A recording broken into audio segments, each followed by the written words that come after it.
The Indian government has derived its functioning from three basic institutions, namely legislature, executive, and judiciary. These institutions are involved in every legal decision and policies passed by the government. Legislature involves the parliament, an assembly of elected representatives that exercises supreme political authority on behalf of people.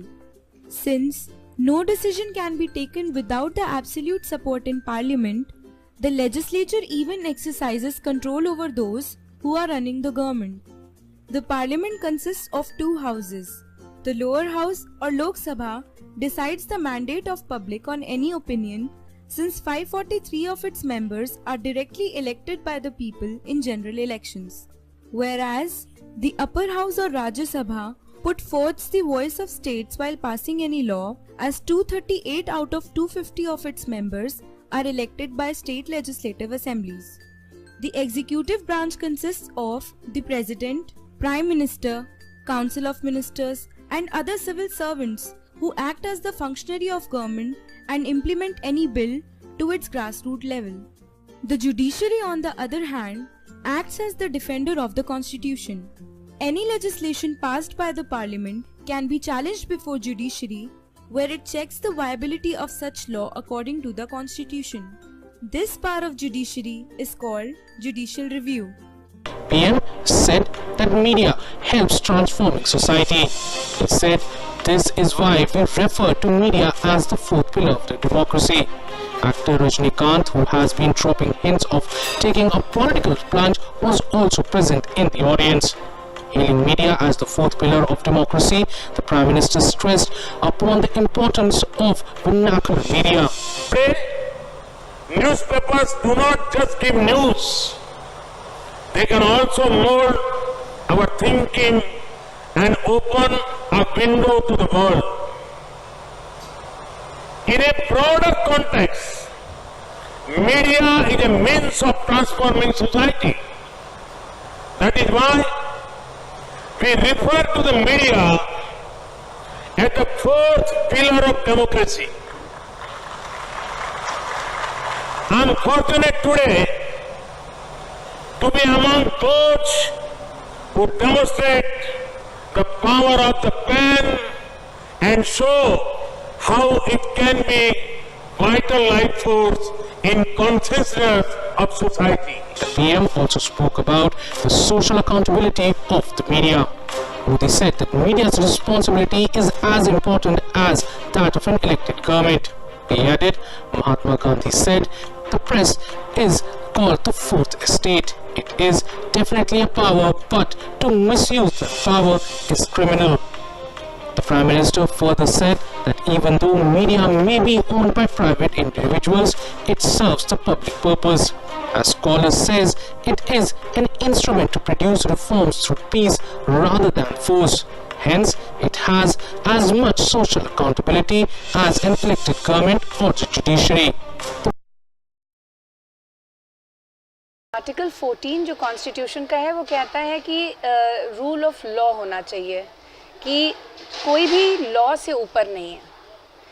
तो चाहे वो सरकारी अफसर हो, चाहे वो नेता हो, चाहे वो कितना भी रसूखदार हो, वो लॉ को आप उसके ऊपर नहीं, लॉ ही ऊपर रहेगा, वो लॉ के ऊपर नहीं जा सकता है. फ्रीडम ऑफ एक्सप्रेशन एक बहुत ही इम्पॉर्टेंट एस्पेक्ट है, जिसके बगैर डेमोक्रेसी की वो स्पाइनल कॉर्ड है. जब आप फ्रीडम ऑफ एक्सप्रेशन को कर्टेल करते हैं तो आप डेमोक्रेसी के ऊपर डेंट लगाते हैं. तो ज़रूरी है कि हम फ्रीडम ऑफ एक्सप्रेशन को बनाए रखें, और सरकारी इसको कर्टेल करेंगी. इसी तरह की ऑर्डिनेंसेस आ रहे हैं कि आपका कंट्रोल कर सके एक्सप्रेशन, क्योंकि मीडिया पब्लिक ओपिनियन जनरेट करने के लिए आज की तारीख़ में बहुत बड़ा मीडियम है.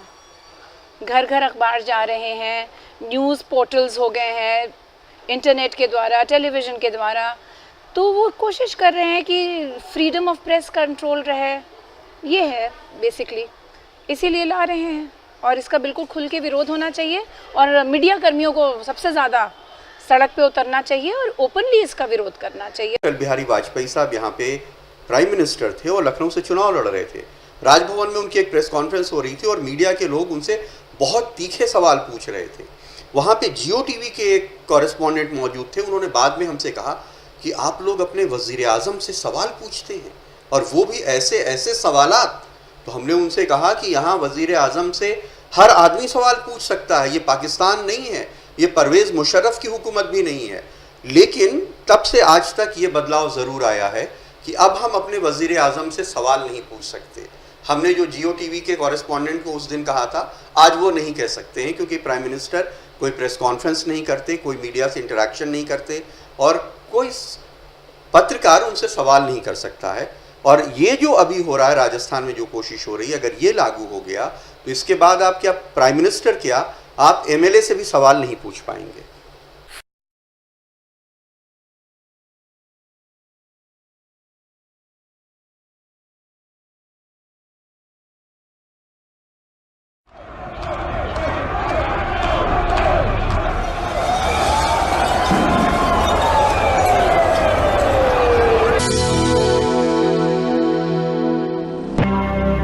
Raj Narayan, the socialist candidate who stood against Indira from Raebareli in the 1971 elections, launched a case against her over election irregularities.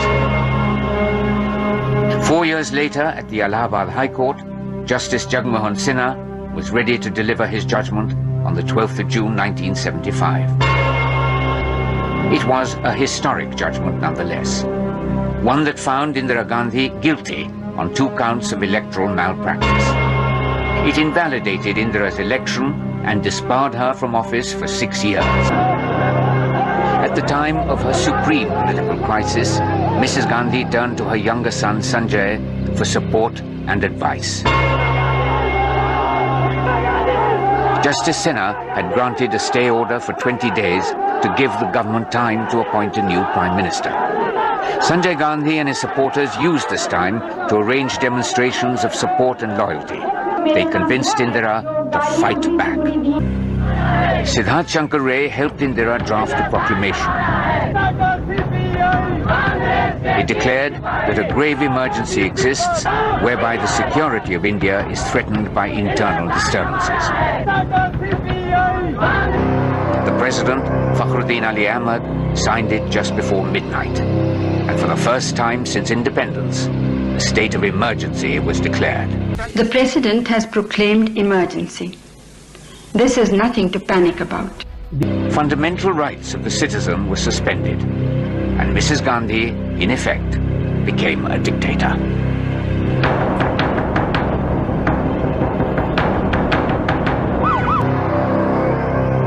That night, power was cut off from Bahadur Shah Zafar Marg, the Fleet Street of India, where the offices of almost all the major national dailies are located. Censorship was imposed on the press. The emergency was declared and there was complete pandemonium in the Times of India office. People didn't know what to do because we were not used to censorship of the press. And this has been, we were given notices that nothing was to publish unless it had been cleared by the censor.